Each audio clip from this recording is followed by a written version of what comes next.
mid-January, the Florida legislature met in a special session and passed legislation at the urging of the governor that expanded the reinsurance fund and ultimately is moving a lot of risk, both personal lines and commercial lines, from the private market to the public market. And this is going to, and has manifested itself in lower prices for wind risks in Florida and has freed up capacity that was dedicated to Florida for other markets. So ultimately, it's going to have a depressing effect on the insurance industry.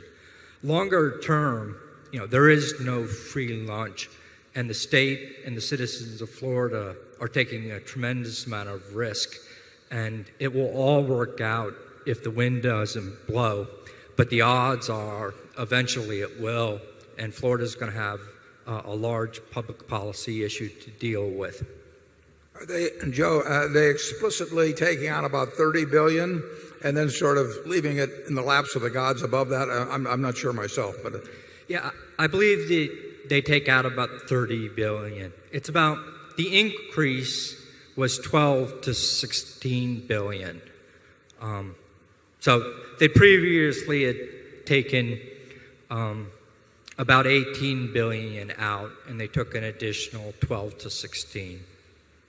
Yeah, the real problem will be if there turns out to be $100 billion insured loss, and then the state may decide to issue 60 or 70 billion of bonds. They may decide to go to the federal government and say this really isn't our fault, and therefore the entire country should pay in some form. Who knows what will happen? And the truth is, it's very unlikely that a $100 billion storm occurs. The biggest one was Hurricane Andrew, which trended through inflation to present day probably wouldn't quite hit 30 billion. But if that same storm had come through as a category 5 about 20 miles north of where it hit, you would have, or you could easily have something like a $100 billion storm. So, you're going to have to stay tuned on that. And if they don't have any hurricanes in the next couple of years, the whole matter will die down, and big hurricanes.